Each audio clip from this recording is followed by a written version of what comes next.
Boa noite a todos. Então vamos meditar nas Sagradas Escrituras essa noite. Abra sua Bíblia aí em 1 Tessalonicenses, capítulo 4.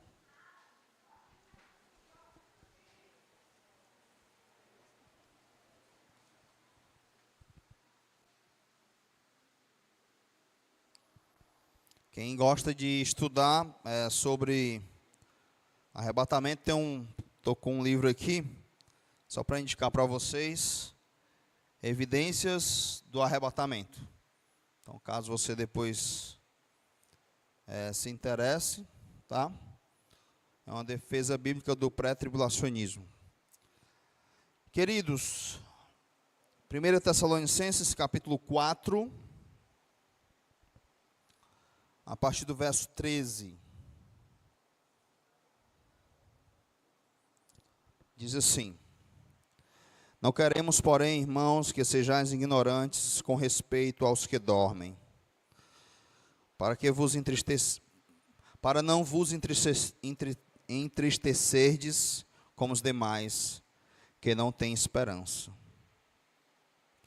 Pois se cremos que Jesus morreu e ressuscitou, assim também Deus, mediante Jesus, trará à sua companhia os que dormem. Ora, ainda vos declaramos, por palavra do Senhor, isto: nós, os vivos, os que ficarmos, até a vinda do Senhor, de modo algum precederemos os que dormem. Porquanto o Senhor mesmo, dada a sua palavra de ordem, ouvida a voz do arcanjo e ressoada a trombeta de Deus, descerá dos céus, e os mortos em Cristo ressuscitarão primeiro. Depois nós, os vivos, os que ficarmos, seremos arrebatados juntamente com eles, entre nuvens, para o encontro do Senhor nos ares. E assim estaremos para sempre com o Senhor. Consolai-vos, pois, uns aos outros com estas palavras. Vamos orar. Deus amado e querido, nos ajuda a compreender aquilo que o Senhor tem a nos ensinar aos nossos corações. Enquanto vivemos aqui nessa terra, nessas duas expectativas ou perspectivas de viver aqui, aguardando a vinda do Senhor. Que o Senhor possa nos instruir essa noite, nos dar sabedoria, compreensão da Tua palavra, de como o Teu povo deve viver aqui enquanto aguarda o ressoar da trombeta. Assim nós te oramos em nome de Jesus, amém.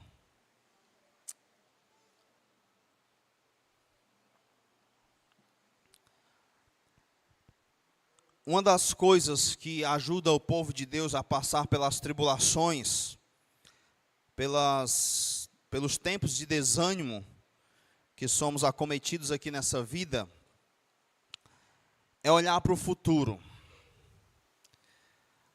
E aí, eu me pergunto, será que saber o futuro nos ajudaria a vencer o desânimo e as frustrações que temos nessa vida? Depende muito de que futuro. Porque saber o futuro, às vezes vai colocar mais medo na gente, né? Talvez pensando no futuro imediato. Eu também me pergunto, ou pergunto para os meus amados irmãos, que tipo de futuro lhe daria paz hoje? Então eu queria que você refletisse, pensasse aí consigo mesmo. Nós temos muitos medos do que pode acontecer amanhã, ou daqui a um ano. E certamente nós temos um ideal de futuro. E esse ideal talvez seja o futuro que nos daria paz hoje. Então você projeta aqui, deixa eu tentar usar aqui um exemplo, né? Eu posso projetar aqui a Ruth casando, o José se tornando um pastor, casando, cada um me dando uns 3 netos. E aí, será que esse seria o futuro que me daria paz? Talvez esse seja o meu ideal de futuro. E talvez cada um de nós temos um ideal do futuro que gostaríamos. E esse futuro nos daria paz hoje. Porque, na maioria das vezes, o que tira a nossa paz é essa incerteza de como será o futuro.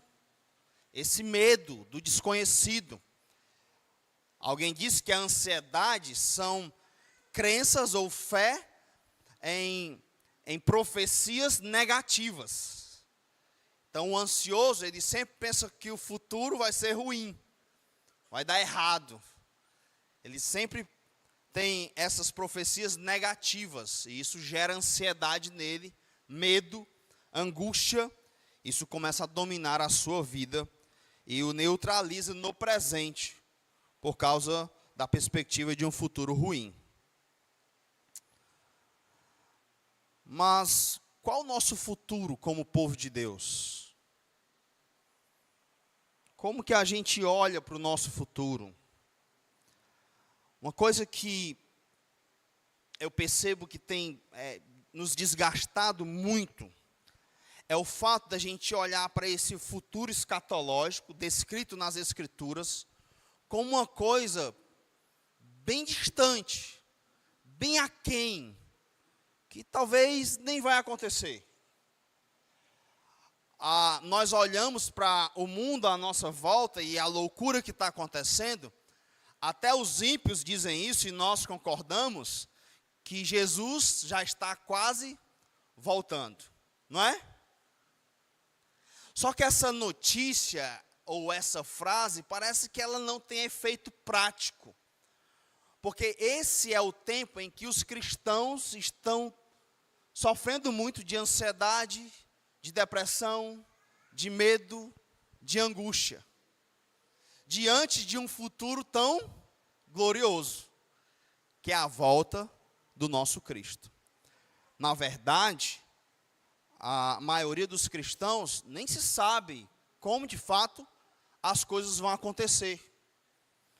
E a minha proposta, por algumas quartas-feiras, é instruir a igreja em relação a isso.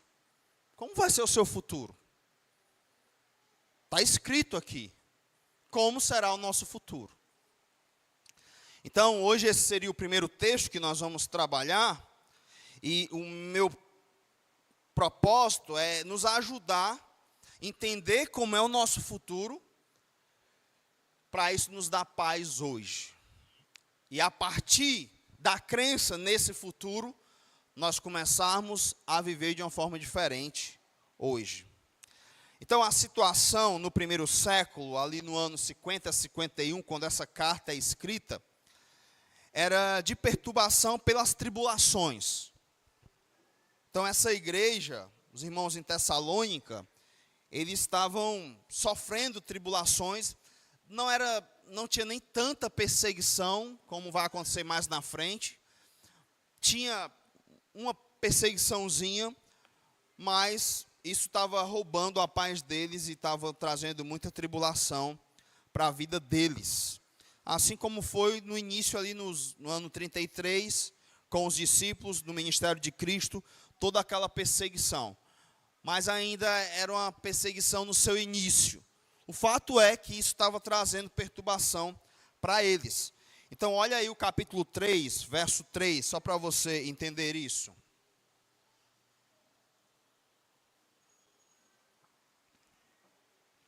Diz assim: a fim de que ninguém se inquiete com estas tribulações, porque vós mesmos sabeis que estamos designados, o quê?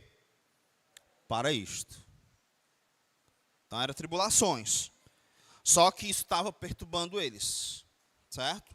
Estava trazendo muita perturbação na mente dele, muita inquietação com essas tribulações.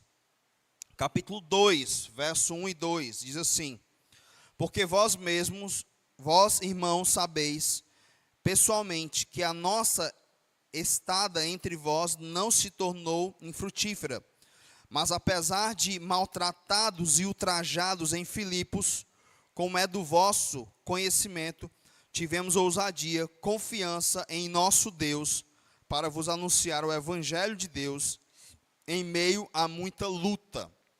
E aqui é Paulo lembrando de como foi que ele chegou lá para pregar o Evangelho, dele ter sofrido em Filipos, ter sido maltratado e ultrajado. E aí ele lembra esses irmãos dessas tribulações e de como ele agiu diante delas, continuou pregando o Evangelho, e o Evangelho foi frutífero lá. 2 Tessalonicenses agora, capítulo 2, verso 2. Diz assim, vamos ler a partir do 1 só para ficar mais claro. Irmãos, no que diz respeito à vinda de nosso Senhor Jesus Cristo e à nossa reunião com Ele, nós vos exortamos a que não vos demovais da vossa mente com facilidade, nem vos perturbeis, como se procedesse nem vos perturbeis, quer por epístola, quer por palavra, quer por espírito, quer por palavra, quer por epístola, como se procedesse de nós, supondo tenha chegado o dia do Senhor. Lembra que o dia do Senhor é um período que se inicia na grande tribulação e termina com a vinda de Jesus para estabelecer seu reino milenar aqui na terra. Esse é o dia do Senhor, tá certo? Que é profetizado já no Antigo Testamento e aqui também se fala dele. E aí eles estão perturbados por causa dos sofrimentos, das tribulações, e eles estão achando que esse dia já tenha chegado. E aí eles estão sem paz em relação a tudo isso. E alguns irmãos que estão morrendo na igreja, não diria por causa de perseguições, o fato é que isso está gerando tristeza neles. Então esse é o contexto em que a igreja se encontra. Eles têm muita perturbação, muita inquietação, muitas tribulações, e Paulo escreve então para esclarecer para eles o que está acontecendo e de como as coisas serão no futuro. Então, no verso 13, ele diz: não queremos, porém, irmãos, que sejais ignorantes com respeito aos que dormem, aos que morreram, para não vos entristecerdes como os demais que não têm esperança. Então esse texto é para dar clareza a eles e esperança sobre como será o futuro. E isso servirá para dar consolo aos irmãos no meio ou em meio à tribulação. E aí o meu objetivo é exatamente esse: a gente ganhar essa perspectiva do futuro, uma perspectiva bíblica do futuro, e isso vai nos ajudar a enfrentar as dificuldades que temos nessa vida, sempre com a mente pensando nesse futuro que o Senhor preparou para nós.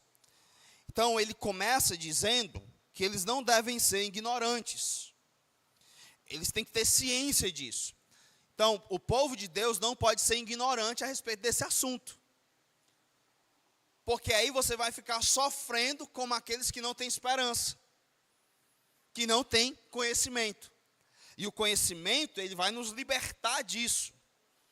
À medida que nós vamos conhecendo e crendo nas promessas de Deus, isso vai nos proteger. Então, esses irmãos aqui estavam tristes, porque alguns irmãos estavam morrendo. E aí, a tristeza, talvez, né, que eles estão vivendo ali, fosse saudade, de fato, desses irmãos que morreram, ou também porque esses irmãos, eles não iriam passar pelo reino milenar. Então, existia uma confusão escatológica na cabeça dos irmãos de Tessalônica. É tanto que ele fala aqui nesse livro e vai falar no segundo livro. E aí, Paulo escreve para eles, e eles estão tristes, porque alguns irmãos morreram. Então, alguns acreditam que essa tristeza era por conta de que, poxa, eles morreram e eles não vão reinar com Cristo, ou não vão participar da vinda gloriosa do Senhor, eles não vão participar do arrebatamento, de encontrar o Senhor nos ares, e eles ficavam tristes por isso. Eu penso também, seria outra possibilidade, ou talvez as duas estejam juntas, é que eles morreram e eram irmãos queridos, e agora eles estavam tristes por isso, porque perderam esses irmãos. Então Paulo vai consolá-los, deixando claro como que as coisas vão acontecer. Isso aqui é muito legal, porque o que nós temos aqui na mão é como vai ser o futuro. Quantas pessoas não gostariam de saber o futuro, né? E nós sabemos como é que vai acontecer. Então, essas pessoas que morreram em Cristo, esses cristãos que morreram, eles vão ressuscitar. E ele diz, pois, verso 14, se cremos que Jesus morreu e ressuscitou, assim também Deus, mediante Jesus, trará em sua companhia os que dormem. Então, nós cremos que Jesus ressuscitou, logo, ele também trará em sua companhia aqueles que dormem, aqueles que morreram. Aí a grande questão, né? Você crê ou não nisso? Porque o ponto aqui é que quando um cristão morre, eu não posso sofrer como os incrédulos que não têm o quê?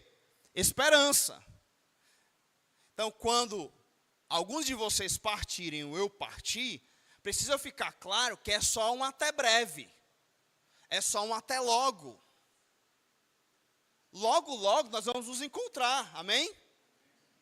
Então, esse amor que nós nutrimos, o sangue da cruz que nos une e que nos faz sentir tristeza quando perdemos um irmão valioso, como um ente querido, nós não podemos sofrer como os incrédulos, porque para eles morreu, acabou.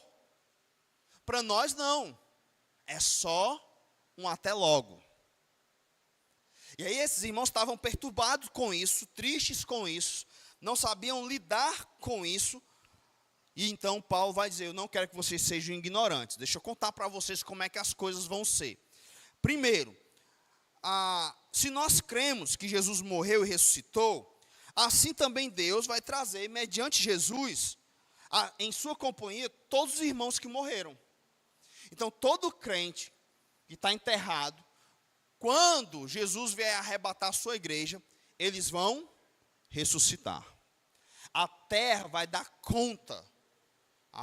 O corpo dele, o corpo físico que se tornou em pó, a terra vai dar conta. Pastor, como é que isso vai ser possível? Meu amigo, como é que Deus criou o homem? Não é? E aí vão vir as células agora glorificadas, transformadas, num piscar de olhos, como vai dizer 1 Coríntios 15. O espírito que já está com o Senhor se encontra com esse corpo, e aí nós vamos então ser arrebatados. Essa é a esperança do crente. Lembra que a mensagem do Evangelho, e nós tiramos esse aspecto da mensagem do Evangelho. A mensagem do Evangelho, ela sempre tem que incluir o quê? A ressurreição. Só que meio que a igreja vai sempre deixando de lado a ressurreição.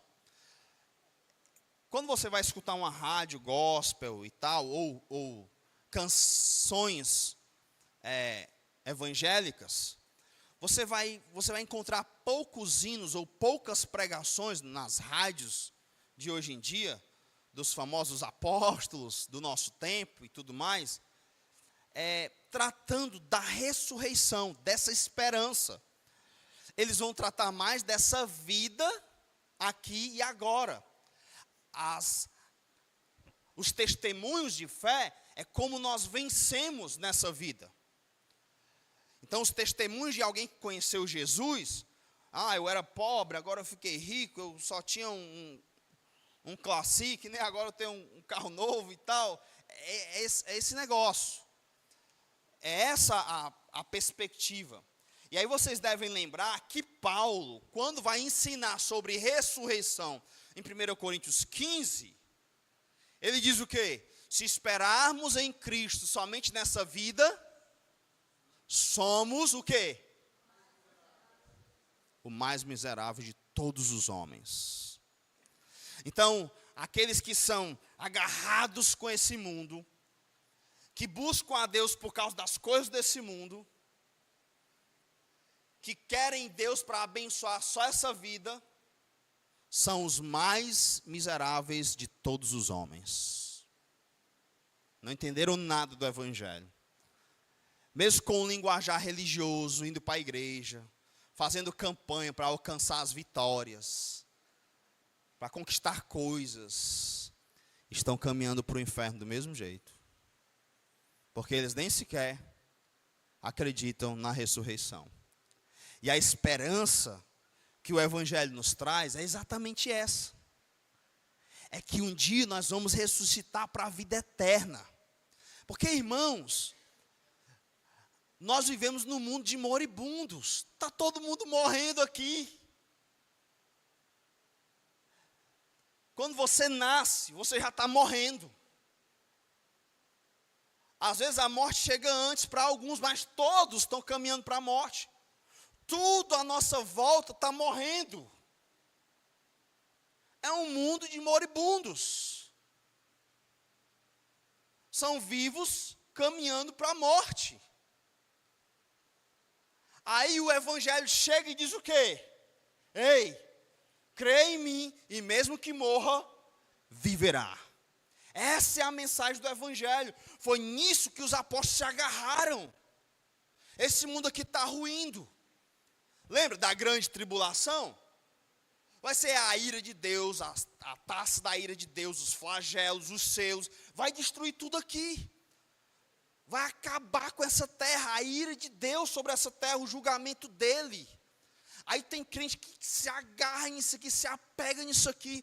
Usa Deus para alcançar só as coisas daqui. E aí quando você vê um crente triste, deprimido, e você vai falar para ele da esperança do Evangelho, somente o Evangelho pode chegar no leito de alguém que está no estado terminal e que vai morrer daqui a algumas horas e dar esperança para ele. Não é não? Às vezes vem uns falsos profetas, não, vamos orar lá e ele vai se levantar, como se a pessoa nunca tivesse que morrer. Mas o Evangelho chega lá e oferece de graça vida eterna. Como o ladrão da cruz está lá. Aí ele olha e diz, esse que está do meu lado aqui é diferente. Ele tem um reino. E ele não fez nada para estar aqui. Eu vou pedir para ele se lembrar de mim quando entrar no reino dele. E aí Jesus disse o que para ele?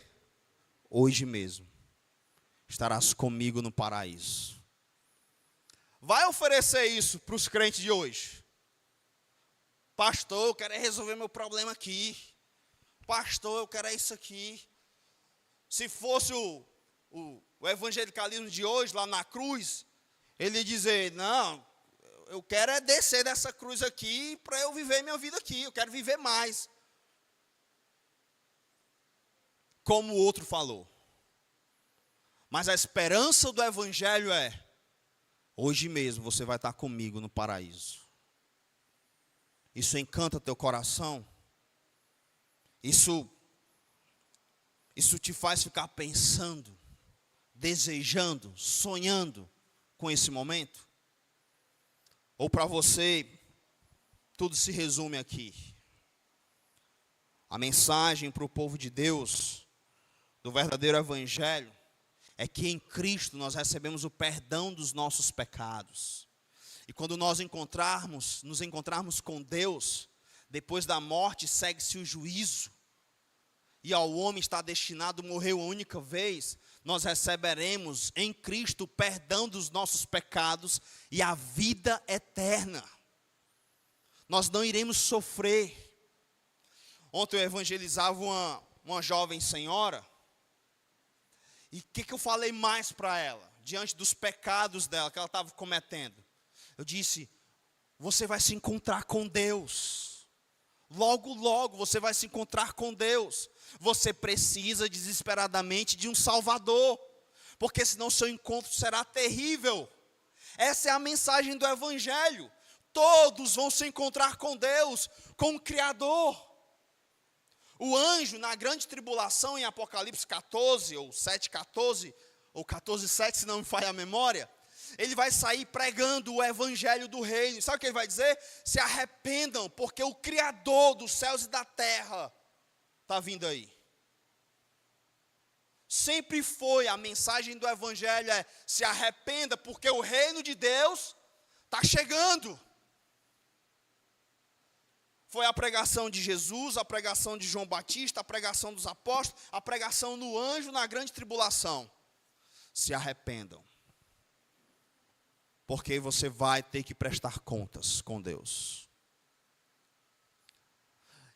Aí o pecador é visitado pela convicção do pecado pelo Espírito Santo, ele fica desesperado, porque ele vai ter um encontro com o Criador. E a vida dele é cheia de pecado. Como é que eu resolvo isso? Aí vem a bela mensagem, ou a boa notícia. Através de Cristo. Cristo morreu por ti, para que você recebesse o perdão dos seus pecados. Essa é a nova aliança, feita no sangue dele, em que ele vai perdoar os nossos pecados. E aí ele não vai nos lançar no inferno eternamente, mas vai nos levar para junto dele. E todo aquele que nele crê vai ressuscitar. Essa é a esperança do cristão. Essa ainda é a mensagem do Evangelho. Nós vamos ressuscitar com Cristo. O mesmo poder que operou na morte dele, na sua ressurreição, vai operar na nossa ressurreição. A morte não tem poder sobre nós. Nós venceremos a morte, porque o nosso Cristo venceu a morte. Então eu não preciso temer a morte, eu não preciso bater na madeira, porque a morte não tem mais poder e ela não tem mais vitória sobre nós. Estamos caminhando agora, mesmo que passando para a morte, para mais vida, vida eterna. Veja a nossa esperança, veja por que cantamos. Não por coisas passageiras, efêmeras, por coisas materiais, não. Nós viemos aqui porque aquele que ressuscitou está sentado à destra de Deus Pai, de onde vai julgar vivos e mortos. Nós já fomos julgados nele e recebemos o perdão dos nossos pecados. E um dia, quando morrermos, a morte vai olhar para nós, vai tentar nos prender, mas ela não vai conseguir, porque o poder de Deus vai nos ressuscitar, porque o nosso Cristo venceu a morte. E todo aquele que nele crê também vencerá a morte. E seremos tomados da morte. Quando a trombeta soar, a morte não vai, nem a terra, nada vai conseguir segurar as células dos crentes. Elas vão se reunir de uma forma incrível e milagrosa, para se encontrar com aquele que morreu e ressuscitou nos ares. Essa é a esperança do crente. É assim que Paulo anima esses irmãos. É dessa forma, é essa esperança que ele dá. Não, ele não promete, dizendo, não, vocês vão ter riqueza, vocês vão se safar dessa, vocês não vão morrer, não. Paulo, nas suas últimas palavras escritas para Timóteo, ele diz que Deus o guardou da boca do leão.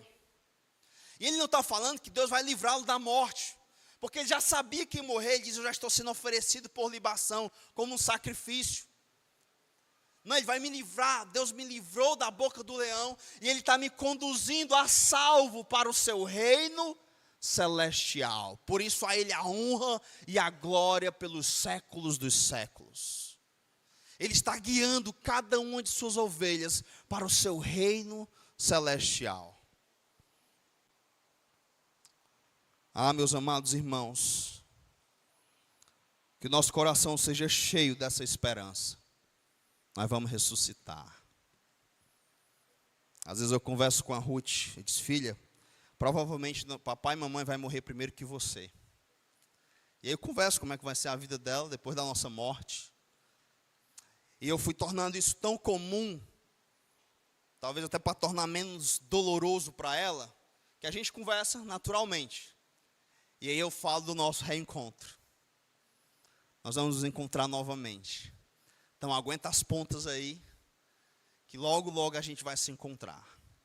Incrível, né? Poder ter uma conversa assim? Somente Cristo pode dar isso. Somente Cristo pode dar essa esperança. Então Paulo diz para esses irmãos: ei, não fiquem tristes. Esses irmãos aí que morreram, quando Deus der a palavra de ordem, quando a trombeta soar, ouvir a voz do arcanjo, ressoar da trombeta de Deus, esses irmãos, eles vão ressuscitar primeiro. Vai ser muito legal. Os irmãos vão ressuscitar. Imaginei todos os crentes, né? Da história, ressuscitando. Para encontrar Cristo nos ares. Depois nós, os vivos, escuta isso, que ficarmos, seremos arrebatados juntamente com eles, entre nuvens, para o encontro do Senhor nos ares. E assim estaremos para sempre com o Senhor. Aleluia. Que mensagem de esperança. Chega para um moribundo e dizer assim para ele: olha, se tu crer em Cristo, tu vai ter teus pecados perdoados. Quando tu morrer, um dia a trombeta vai soar e tu vai ressuscitar. Tu vai encontrar o teu Senhor nos ares, esse que te salvou, esse que tu ama, esse pelo qual tu daria a tua vida. E você vai estar para sempre com Ele. Num lugar agora que não vai mais ter luto, nem dor, nem morte. E Ele mesmo vai enxugar dos teus olhos toda lágrima. Nunca mais saberemos o que é doença, nenhuma dor. Ah, irmão, você espera por isso?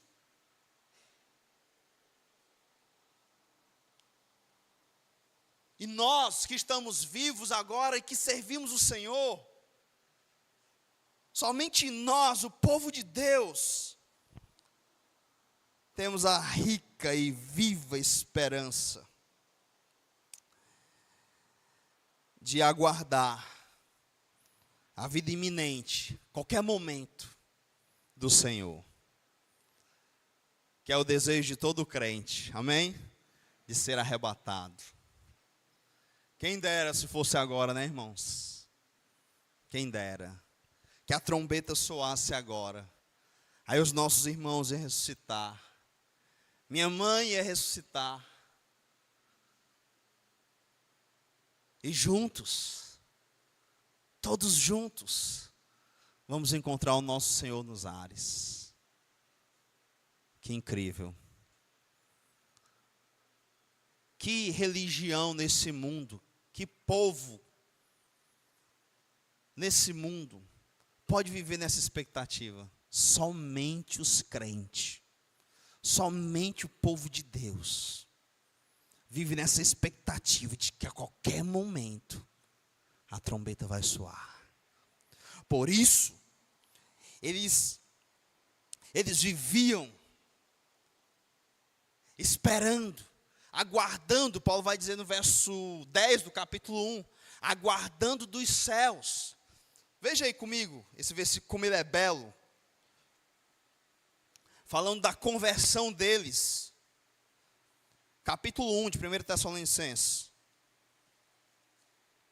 Vamos ler a partir do 9. Pois eles mesmos, no tocante a nós, proclamam que repercussão teve o nosso ingresso no vosso meio. E como, escuta isso, deixando os ídolos, vos convertestes a Deus, para servirdes o Deus vivo e verdadeiro, e para aguardardes do céu o seu Filho, a quem ele ressuscitou dentre os mortos, Jesus, que nos livra da ira vindoura. Então nós deixamos os ídolos para servirmos ao Deus vivo e verdadeiro, enquanto nós aguardamos dos céus aquele que nos livra da ira vindoura. É assim que o crente vive, servindo ao Deus vivo e verdadeiro, enquanto ele aguarda a vinda do seu Salvador, que o livrará da ira vindoura. Que esperança! Ei, cara, como é que tu vive? Como é que o crente vive? Ele vive dando as costas para os ídolos, servindo ao seu Deus vivo e verdadeiro, olhando para o céu, aguardando o seu Salvador. É assim a caminhada do crente. É dessa forma que nós vivemos. É para isso que nós vivemos. É essa a nossa esperança. Não, a minha esperança não é que o Senhor vai me curar sempre, não. Um dia Ele vai dizer, não, Clausiano, chega, já viveu demais. Pronto. Mas eu tenho uma certeza de que um dia a trombeta vai soar. E não importa do que você morreu. O que importa é quem você creu. Você vai ressuscitar. E vai encontrar o seu Salvador nos ares. Consolem, animem, confortem uns aos outros com estas palavras. E se essas palavras não servem de conforto, consolo, ânimo para você, talvez você ainda não creu nesse Salvador. Porque esse Salvador, quando Ele ganha o nosso coração, nós nos apaixonamos por Ele. Ele se torna a coisa mais preciosa para nós. A tal ponto de que nós olhamos para a morte e pelo fato de que a morte nos levará a Ele, nós podemos dizer que ela é lucro. Nós podemos dizer que partir daqui é incomparavelmente melhor. É isso que Ele faz no nosso coração. É isso que acontece quando o amor de Deus invade o nosso coração. É isso que acontece quando a luz do Evangelho brilha, as escamas dos nossos olhos caem e nós cremos no Cristo ressurreto. Criamos um fascínio por Ele.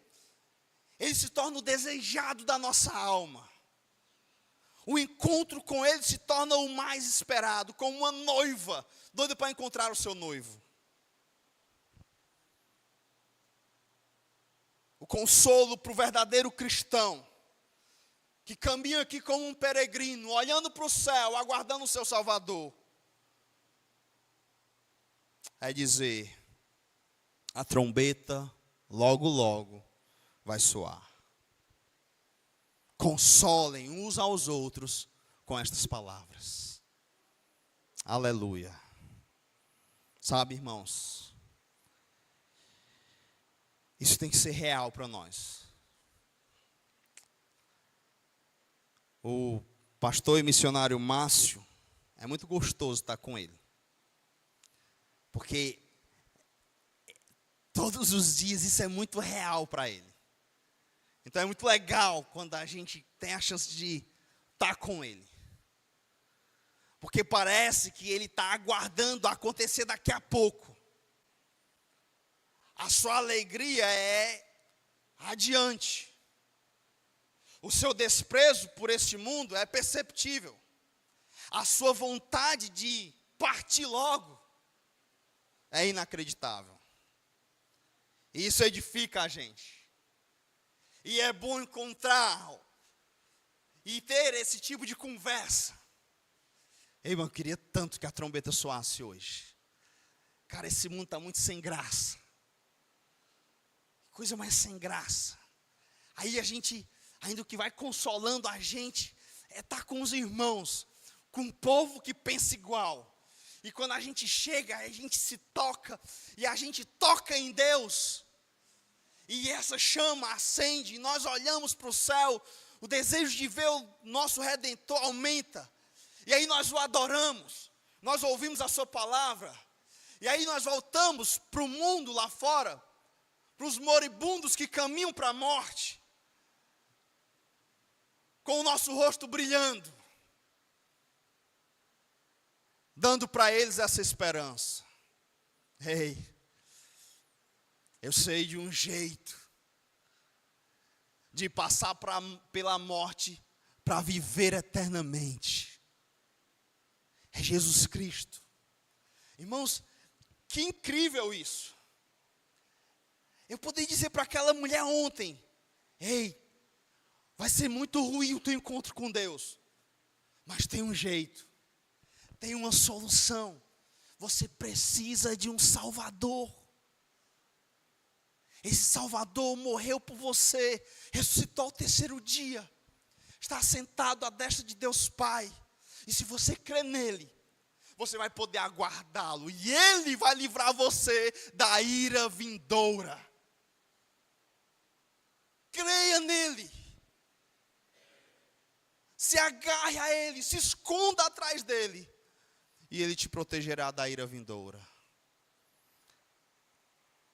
Essa é a mensagem do cristão. Essa é a esperança do cristão. Nós aguardamos o nosso Salvador. Nós somos peregrinos e forasteiros aqui. Não somos desse lugar. Somos diferentes. Pode nos chamar de loucos, do que for. Mas somente nós, cristãos, temos tal esperança. Por isso a coisa mais preciosa que você pode dar ao seu filho, à sua família, é pregar o evangelho para ele.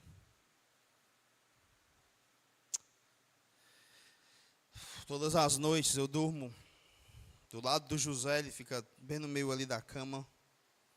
E sempre eu vou dormir mais tarde. E eu oro: Deus, salva ele. Salva ele.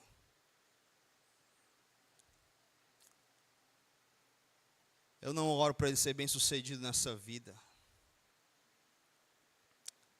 para ele ter saúde. Claro que eu quero essas coisas e talvez eu orarei por essas coisas.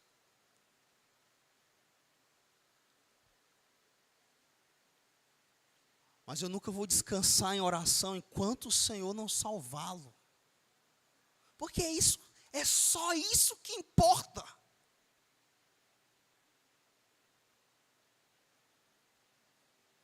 É só isso que importa.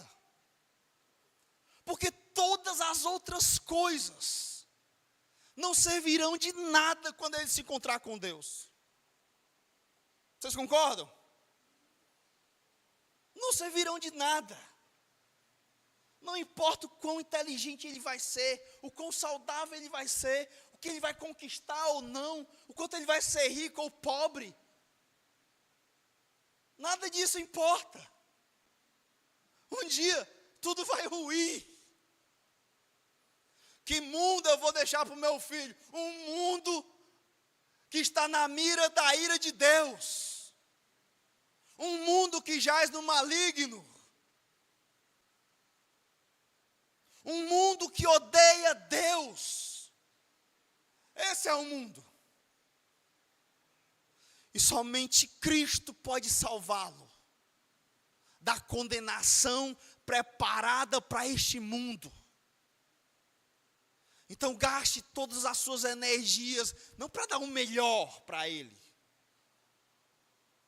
mas para encharcá-lo com o evangelho, enquanto você clama pela misericórdia de Deus.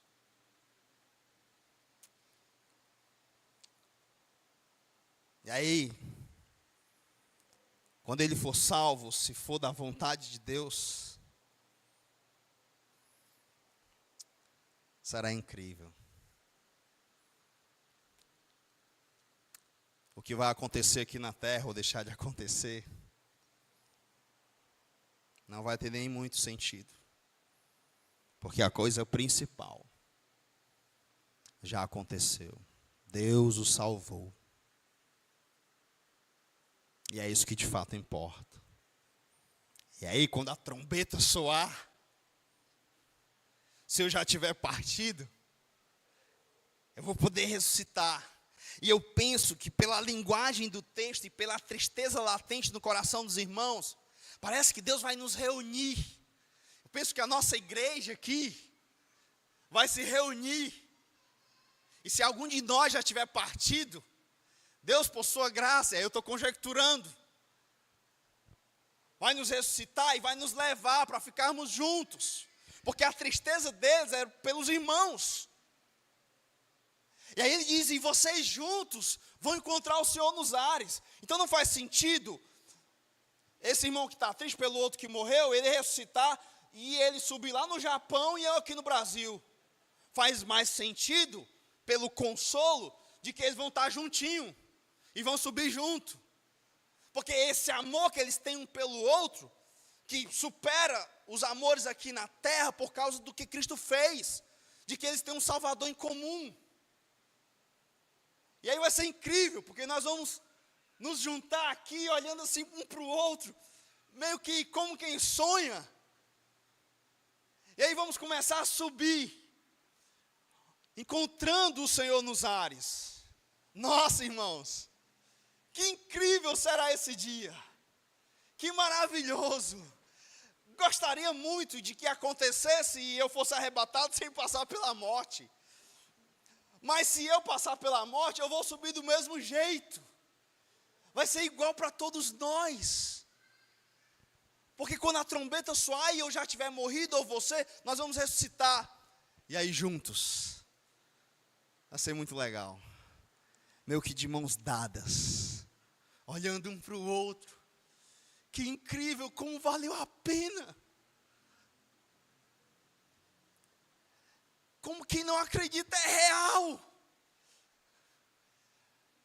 Tinha vezes que eu nem acreditava, que eu nem lembrava. Mas por causa da fé em Cristo, eu vou olhar assim para o lado e a gente está subindo. Deixando esse mundo. Para estar para sempre com o nosso Salvador.